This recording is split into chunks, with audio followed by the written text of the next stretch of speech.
The clock tick tick ticks, 1 2 3 4 5 6, eyes are open wide, and the clock tick tick tick, stomach is feeling sick, under the covers you lie.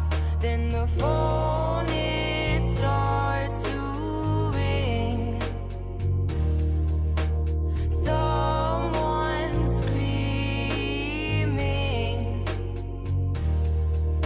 It's 2 minutes to midnight, only 2 minutes to midnight.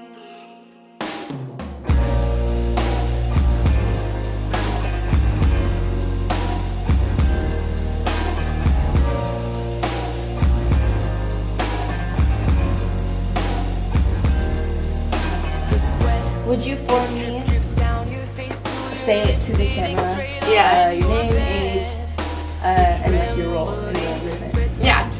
So my name is Arielle Martinez Cohen. I'm 16 years old, and I am a youth organizer for This Is 0 Hour Los Angeles.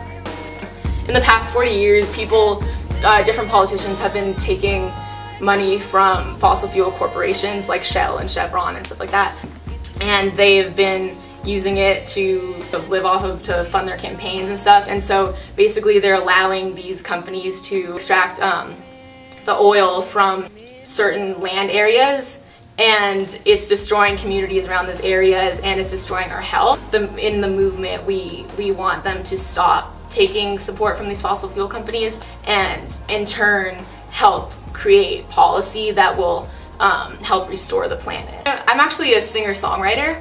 And I first got involved when I read an article on Jamie, who's the founder and president of the movement, on CNN, and I DM'd her on Instagram.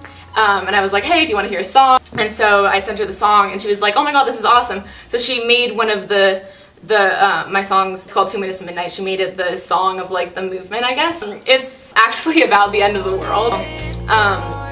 But yeah, I actually wrote it. Have you heard of the Bulletin of the Atomic Scientists? I haven't. They have like a board of like Nobel Prize winning scientists who basically predict the end of the world based on events during like the span of a year. And so because they include like climate change, I thought the song would work for this movement. And she was like, oh, we also need a sister march. And so I was like, okay, I'll do it.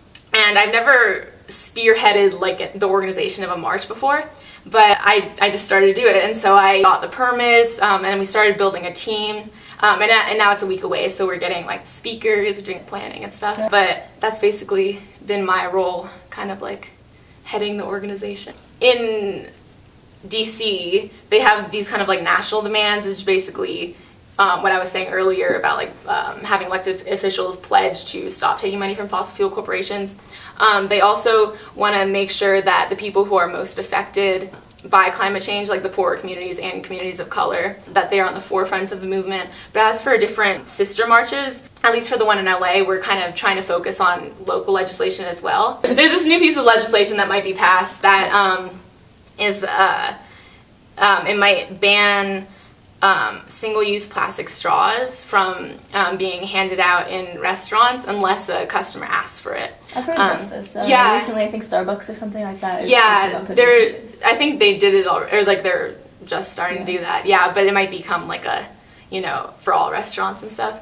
So that's really cool. We were focusing on that. We also, one of our demands is we're trying to partner with Stand LA, which is Stand Against Neighborhood Drilling, and we really want to try and stop that. Throughout history, like, in the Families Belong Together movements, all those signs that say like this is stolen land and stuff like that, like indigenous peoples, like the Dakota Access Pipeline, was just built on indigenous people's land, and so basically that demand is kind of saying like we have to respect people of color, being affected more because the government is building like access pipelines, and they're drilling for oil in neighborhoods that are predominantly made up of certain races. I see. Yeah. And that goes also for the queer and LGBTQ community. Yeah.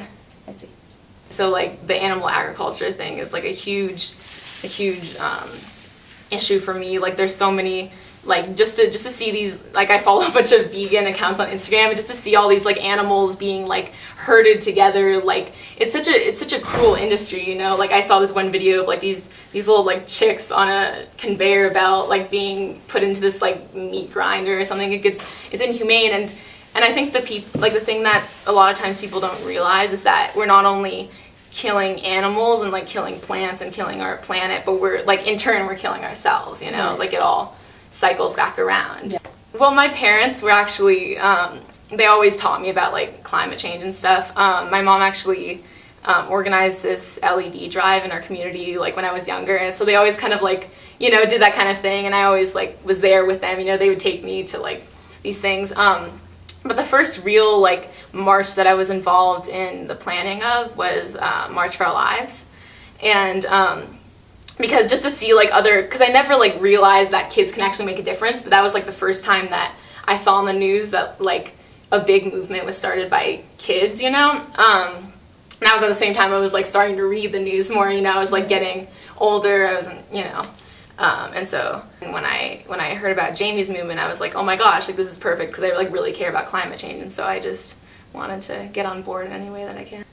Originally, you know, it was hard to kind of find adult support, but once March for Our Lives started and then a bunch of kids started stepping up, I feel like older generations are starting to realize, like, you know, social media isn't such a bad thing. Like, we're actually using it to create a lot of change. And I think the youth voice is super important because it's our future, you know, and so it's our future. We need to take charge and we need to make it happen. And so I know that even though like this march is hopefully going to accomplish a lot, like I'm flying to DC, and they're gonna have 3 days. They're gonna have 1 day for lobbying with Congress members, and then 1 day, like an art day, and then the actual march. And on the lobby day, we're gonna like talk to them, see what like they're doing right now, see like what they can do, you know.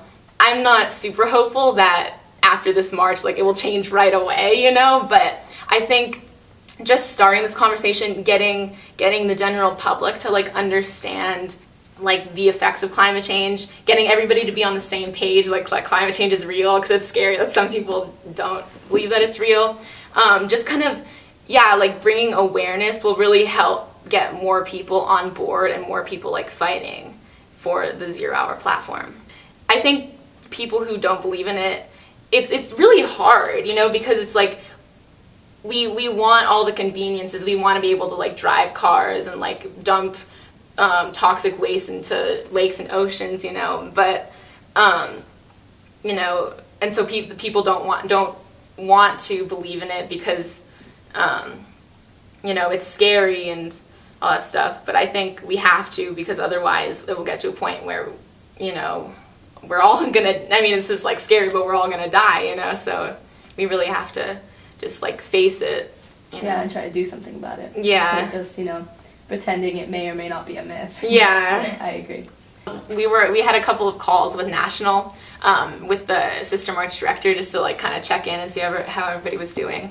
And there was somebody from India on the call, or somebody from Brazil, somebody from Nuremberg, Germany. It's somebody from London. Like, it was insane. It was like really cool to like connect with everybody. I think the person from India said it was like 5:30 a.m. over there, which is like awesome. But it's super cool just to know like there's youth like all around the world who support the movement, who are doing something to help make it succeed. It's, you know, it's hard to get people excited to fight for climate action, but I guess once we get people to realize like it is 0 hour, like this is our last chance, we can make it happen. So yeah, I guess what we're all like hoping to accomplish is to get as many people to come out and to support all around the world, and to try and get different politicians to see how many people come and support, and to see that, like, you know, we're gonna make this happen. That's right, because it really isn't just like a national walk, it's our planet. Right. Everybody. Right, yeah. That's right. And I think that's one of the coolest things too, like it affects everybody. It really does. Yeah. Yeah, there's the platform's based on this the lawsuit, the Our Children's Trust lawsuit. And there's a plan set up. They want different pieces of legislation to be set by different dates. Like by 2020, I think it's they want to like install sustainable or like renewable energy in like as many cities as possible around the nation and around the world. We have the technology. It's basically just saying we need to implement it as soon as possible. I encourage other people to never be scared to like speak up, and to know that there are, even if it doesn't seem like it, like even if a lot of the things on the news like are very discouraging, to never, you know, lose hope that we won't change it. Just keep on fighting, I guess. Yeah, definitely.